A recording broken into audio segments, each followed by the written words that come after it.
Good evening, Bahamas. I'm Samarco Lightborn, and thank you for tuning in to the Blaze 98.3 FM's local news broadcast. Today is Thursday, March 17th, 2022. Thursday marked an auspicious day for Great Exuma as the island welcomed His Excellency the Most Honorable Cornelius A. Smith, Governor General of the Bahamas. He met with various schools on the island to encourage the nation's youth and met with stakeholders who greeted him warmly.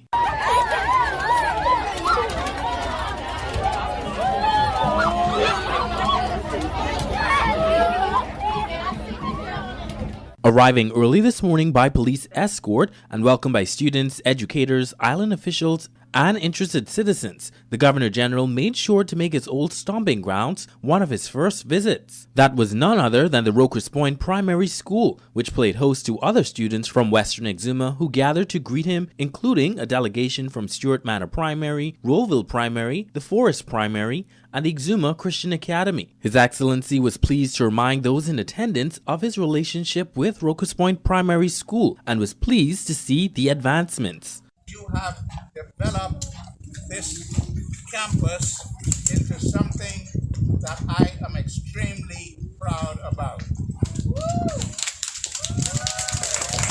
Locust Point School was the school that I went to back some 70 years ago.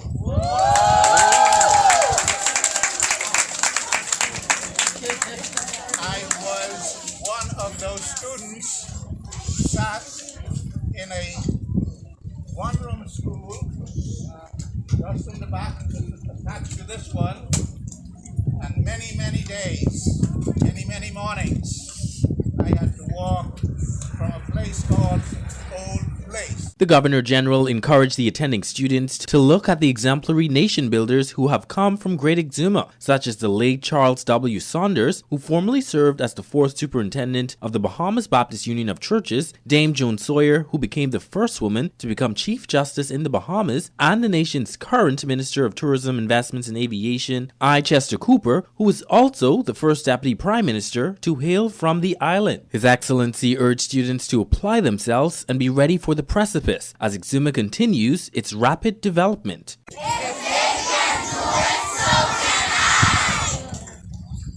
But in order for you to do it, I am going to leave with you a few things that you must do, because they did it and it propelled them to the offices that they now hold or has held. You must be obedient to your parents and to your teachers. After his visit at the Rokers Point Primary School, His Excellency made its way to the Regatta Park in Georgetown to meet with stakeholders and students in the East from schools including Moosetown Primary, Williamstown Primary, Georgetown Primary, and the St. Andrew's Anglican School, where he offered similar remarks to those in attendance. On Friday, the Governor General is slated to visit the Ellen Coakley High School in the morning and attend a community leaders meeting in the evening. In other news, a major update on the education front. Minister of Education Glenys Hannah Martin addresses the country's learning loss standing. Among the news, more than 1,000 students absent from public schools since the start of virtual instruction due to the pandemic. During her contribution to the mid-year budget debate in Parliament, Hannah Martin said thousands of children of all ages fell off the radar in a completely virtual learning environment in the last 2 years. She said, "We know from global research that the effect of this is significant learning loss, which unless arrested will have a severe impact on the individual lives of the thousands of children concerned, to the qualitative progress of our nation as a whole. It is a serious matter to find these missing children, and the ministry took a squarely pragmatic approach." The Education Minister further explained that a national multi-agency committee was formed with governmental and non-governmental participants. The committee was tasked with mapping out a strategy for finding and bringing these children back into the safety net of education. Hannah Martin explained in the first task, administrators, teachers, clerical, security, and janitorial staff, and managers and union leaders and representatives and various NGOs hit the streets and went door to door in communities nationwide, simultaneously in search of these young people. The inaugural walkabout and launch of this initiative was started in January. Hannah Martin cited Freetown in New Providence as an example where almost 60 children were identified. She further stated within days of that walkabout, Uriah McPhee Primary School saw an appreciable increase in student attendance. Meanwhile, after a similar initiative was done in Great Exuma, all of the quote-unquote missing children have now been accounted for. According to the minister, a request for proposal has been developed with the assistance of the University of the Bahamas and the Ministry of Finance for the submission of proposals for a platform for a diagnostic and, where necessary, remediation program for each child. The main objective of this consultancy is the implementation of the assignment, which is necessary due to the very large number of students in the public sector who have been disadvantaged by not participating in the virtual lessons due to the COVID-19 pandemic. While acknowledging that the task ahead is immense, Hannah Martin said our education system was challenged long before COVID-19, but the pandemic has unleashed a furious crisis on us, which, if we are not careful, can be enduring. If we fail to step up, the price will be paid, and it will be astronomical. Alleviating the worries of many stakeholders, Hannah Martin also informed the public that national exams are slated to resume as usual this year. There are no concerns that I'm aware of. The examinations are on target. But of course, parents will have concerns because there's been a lot of gaps. And so, I think that many schools are doing reinforcement classes for students who will be taking the examinations. But as far as I'm aware, at this point, the examinations are on target. On the immigration front, 123 Haitian migrants have been repatriated to Haiti following capture and detainment from the Department of Immigration. This marks the most recent repatriation exercise for the country. A press release from the Bahamas Immigration Department revealed that on Tuesday, the 15th of March 2022, at approximately 9:21 a.m., a Bahamas Air chartered flight departed Freeport, Grand Bahama, bound for Port-au-Prince, Haiti, transporting a total of 123 Haitian nationals on board. 50 adult males, 34 adult females, and 39 minors were among this group. This escort was conducted by the department's deportation team following all COVID-19 protocols, as the health, welfare, and safety of its officers, law enforcement counterparts, and migrants remain of utmost importance in this COVID-19 environment. For further information, the public may visit their website at www.immigration.gov.bs or call their public relations unit at 242-602-9744 or the department's hotline anonymously at 242-502-0574. Just ahead in our newscast, we take a look at the official COVID-19 update and a look at the weather forecast. We'll return after the break.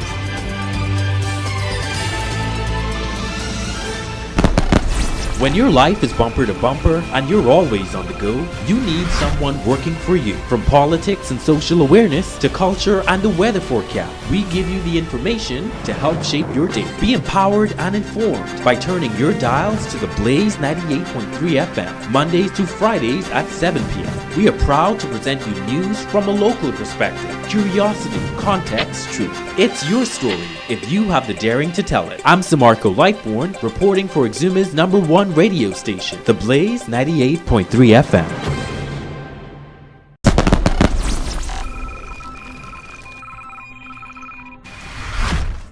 Welcome back to your local newscast. I'm Samarco Lightborn. Thank you for joining us. Here's the latest on the COVID-19 front. The Bahamas Ministry of Health and Wellness reported 6 COVID-19 cases on Monday. All 6 cases were identified in the Bahamas. The overall total stands at 33,206 cases. There were 11 recoveries reported for that day. Total recoveries are 32,135. There are 773 deaths on record. There are 9 hospitalized cases, 2 patients are being treated in the intensive care unit, and the remaining 7 cases are considered moderately ill. And now, providing you with a glimpse beyond your patio, here's our Gigi Presenti with your local weather forecast.